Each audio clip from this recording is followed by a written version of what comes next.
ದಶಮಾಂಶ ಭಾಗಾಕಾರಗಳನ್ನು ಬಹಳ ಲಕ್ಷ್ಯ ಇದನ್ನು ಎರಡು ರೀತಿ ಒಳಗೆ ಕೆಲವೊಂದು ತಿಳಿಸೋದಿರ್ತದ. ಇಲ್ಲಿ ಮುಂದೆ ದಶಮಾಂಶ ಇಲ್ಲ, ಬರೀ 100, 10, 100, 1000 ಇದ್ದಾಗ ನಾವು ಉತ್ತರ ಹೆಂಗೆ ಇಡಬೇಕು. ಹಿಂಗೆ ನಿಮ್ಮ ನವೋದಯದಾಗ ಹಿಂಗೆ ಕೇಳಿಬಿಡ್ತಾನೆ, ಏನು ಹಚ್ತೀರಿ ನೀವು ಅದಕ್ಕೆ ಉತ್ತರ ನೋಡಿ. ಏನು ಮಾಡ್ತಾನೆ, 73, 52, 39 ಬಾಯಲ್ಲಿ 10 ಈ ಕೆಳಗಿನಲ್ಲಿ 4 ಉತ್ತರ ಯಾವುದಂದ್ರೆ ಎಷ್ಟು ಸರಳ ಅದಂದ್ರೆ ಇದು 73, 52, 39 ಅದ. ಇಲ್ಲಿ ಮುಂದೆ ಭಾಜಕದಾಗ 0 ಎಷ್ಟವ, 1 ಅದ. 1 0 ನೀವು ಇಬ್ಬರಿಗೆ ಸರಿಸಿಬಿಡ್ರಿ ಅಂದ್ರೆ 2ರ ಹಿಂದೆ ಬರ್ರಿ. ಇಲ್ಲಿ ಭಾಗಾಕಾರ ಮಾಡಾಗ ಇದು ಹಿಂದೆ ಬರ್ತದೆ, ಗುಣಾಕಾರ ಮಾಡಾಗ ಇದು ಗುಣಾಕಾರ ಹಾಕಿದ್ರೆ ಅಂದ್ರೆ ಇದು ಮುಂದೆ ಬರ್ತದೆ. ಇಲ್ಲಿ ಭಾಗಾಕಾರ ಹಾಕಿದಾಗ ದಶಮಾಂಶ ಹಿಂದೆ ಹೋಗ್ತದೆ ನೋಡ್ರಿ. ಎಲ್ಲ ಅರ್ಥ ಮಾಡ್ಕೋಬೇಕು ನೀವು. ದಶಮಾಂಶನ ಭಾಗಾಕಾರ ಹಾಕಿದಾಗ ಹಿಂದೆ ಹೋಗ್ತದೆ, ಇದೇ ನೀವು ಗುಣಾಕಾರ ಚಿಹ್ನೆ ಹಾಕಿದ್ರೆ ಅಂದ್ರೆ 3 ಮುಂದೆ ಬಂದು ಕೂಡ್ತದೆ ನೋಡಿ. ಎಷ್ಟು ಚಂದ ತಿಳಿಸಿ ಹೇಳಾಗ ನೀವು ಲಕ್ಷ್ಯ ಕೊಟ್ಟು ನೋಡ್ರಿ, ಅದು ಪರ್ಮನೆಂಟ್ ನೆನಪೇ ಉಳಿಬೇಕು ನಿಮಗದು. ಭಾಗಾಕಾರದಲ್ಲಿ ಏನಾಗ್ತದೆ, ದಶಮಾಂಶ ಹಿಂಬರಿಕೆ ಹೋಗ್ತದೆ. ಗುಣಾಕಾರದಾಗ ಏನಾಗ್ತದೆ, ಮುಂದೆ ಹೋಗ್ತದೆ, 3 ಮುಂದೆ ಕೂಡುತ್ತಿರ್ತದೆ. ಇಲ್ಲಿ ಗುಣಾಕಾರ ಹತ್ತಿದ್ರೆ ಅವಾಗ ನಾವು ಹಿಂದೆ ತಗೋಬೇಕಾದ್ರೆ ಏನು ಮಾಡಬೇಕು, 735.239 ಇದ್ರ ಉತ್ತರ ಎಲ್ಲಿರ್ತದೆ ಆಪ್ಷನ್ಸ್ ಪಟ್ನ ಹಾಕಿಬಿಡ್ಬೇಕು. ಆಮೇಲೆ ಇಲ್ಲೇನು 735.239 ಭಾಗಿಲೆ 100 ಎಷ್ಟು ಸೊನ್ನೆವ ಇವು, 2 ಸೊನ್ನೆವ, 2 ಸ್ಥಾನ ಹಿಂಬರಿಕೆ ಬರ್ರಿ. ಬರೋಬ್ಬರಿ 73.5239 ಇಷ್ಟೇ ನೀವು ಮಾಡಬೇಕಾದದ್ದು. ಇದು ಲೆಕ್ಕ ಮಾಡಬೇಕಾಗ್ತದೆ. ಇದು ನೋಡಿ 73.52.39 1000 ಎಷ್ಟು ಸೊನ್ನೆವ, 3 ಸೊನ್ನೆವ, 1 2 3 ಹಿಂದೆ ಬರ್ತದ. ಬರೋಬ್ಬರಿ 7.35.239 ಇದು ಹೆಂಗೆ ಬರ್ತದ. ಭಾಜಕದಾಗ ದಶಮಾಂಶ ಇರಬಾರ್ದು. ಇದನ್ನು ತೆಗಿಬೇಕಾದ್ರೆ ಬಿಂದುದ ಮುಂದೆ 1 ಅಂಕಿ ಅದ ಅಂದ್ರೆ ನೀವು ಈ ಬಿಂದುವನ್ನು ಮುಂದೆ ಸರಿಸ್ಬೇಕು.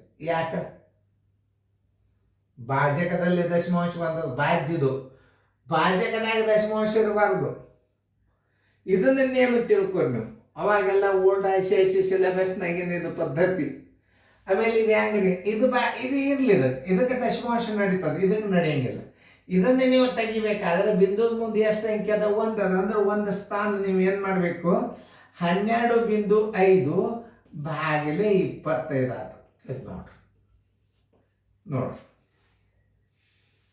ಈಗ ಇದನ್ನ ನೀವು ದಶಮಾಂಶ ಹಿಂಬರಿಕೆ ಒಯ್ಯಂಗಿಲ್ಲ. ಯಾಕೆ, ಇಲ್ಲಿ ದಶಮಾಂಶದ ಅವು 0 ಇದ್ದು ಹಿಂದೆ ಒಯ್ದ್ರಿ. ಇಲ್ಲಿ ದಶಮಾಂಶ ಬಂದುಬಿಟ್ಟದ. ಇಲ್ಲಿ ಈ ದಶಮಾಂಶ ಬಿಂದು ಭಾಜಕದಲ್ಲಿ ದಶಮಾಂಶ ಬಿಂದು ರಾಶಿ ಇರಬಾರದು. ಈ ದಶಮಾಂಶ ಅಂತ ತೆಗಿಬೇಕಾದ್ರೆ ಬಿಂದುದ ಮುಂದೆ 1 ಅಂಕಿ ಅದ ಅಂದ್ರೆ 1 ಸ್ಥಾನ ಮುಂದೆ ತಗೋರಿ, ಮುಗೀತು. ಇದನ್ನು 2 ರೀತಿ ಒಳಗೆ ಮಾಡ್ಬೋದು. ಹೆಂಗಂದ್ರೆ ಈ 125 12.5 ಭಾಗಿಲೆ 25 ನೋಡ್ರಿ. 25 ಭಾಗ ಹೋಗಂಗಿಲ್ಲ ನೋಡ್ರಿ. ಇಲ್ಲಿ 0 ಬಿಂದು ಕೊಡ್ರಿ, ಕೊಟ್ಟಾಗ 1 0 ಕೊಟ್ರಿ, ಏನಾಗ 25 125 ದಶಮಾಂಶ ಬಿಂದು ಹೋಗ್ತದೆ. ಇದ್ರ ಉತ್ತರ ಎಷ್ಟು ಬಂತು, 0.5. ಇದು ಒಂದು ರೀತಿ. ಇನ್ನೊಂದು ರೀತಿ ಒಳಗೆ ತೋರಿಸ್ತೀನಿ. 1.25 ಭಾಗಿಲೆ 2.5 ಇನ್ನೊಂದು ಸ್ವಲ್ಪ ಗೇರಿ ಮುಂದ್ಕೋತ ತಗೋರಿ.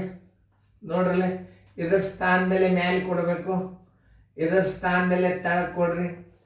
ಇದು ಬಿಂದುದ ಮುಂದೆ 1 ಅಂದ್ರೆ 10 ಮ್ಯಾಲೆ ಇಟ್ರಿ. ಬಿಂದುದ ಮುಂದೆ 2 ಸ್ಥಾನ 1 ನೋಡ್ರಿ. ಆಮೇಲೆ ಈ ಪೂಜೆ ಹೊತ್ತು 25 ಒಂದಲೆ 25 5 ಎಷ್ಟು ಬಂತಿದ್ದು, 5 10 ಬಂತು. 10 ತಳಗೆ ಬಂದದಂದ್ರೆ ಇದ್ರದ್ದು ಬೆಲೆ ಏನು, 0.5 ನೋಡಿ. ರೀತಿ 1, ರೀತಿ 2 ನೋಡಿ ಎಷ್ಟು ರೀತಿ ಒಳಗೆ ಗಣಿತ ಇರ್ತಾವ ಅನ್ನೋದು ತೋರಿಸ್ತೀನಿ. ಈ 110 ಬಂದಾಗ ಇದೇ ನೇಮ್. ನಾನು ನಿಮಗೆ ಮಾದರಿ ಕೊಡ್ತೀನಿ, ಮುಂದಿನ ಗಣಿತಗಳನ್ನು ಮಾಡಿ ತೋರಿಸಿ. ಭಾಗಾಕಾರ ಬಂದು ಈಗ ದಶಮಾಂಶ ಭಾಗಾಕಾರದಾಗ 100 1000 ಯಾವುದು ಬಂದರೂ ನಿಮಗೆ ಉತ್ತರ ಬರಬೇಕು. ಯಾವ ಬೇಕಾದ ಗಣಿತ ಕೊಡ್ಲಿ ಅವು ನಿಮಗೆ 10ರಲ್ಲೇ ಭಾಗಿಸಿದ್ರೆ ಹೆಂಗೆ ಮಾಡಬೇಕು, ಆಮೇಲೆ ಎರಡೂ ಕಡೆ ದಶಮಾಂಶ ಬಂದಾಗ ಹೆಂಗೆ ಮಾಡಬೇಕು, ಅದೆಲ್ಲ ನಾನು ನಿಮ್ಗೆ ಹೇಳ್ತೇನೆ. ಚೆಂದಾಗಿ ಬರ್ಕೊಡ್ರಿ ಹೇಳ್ದ.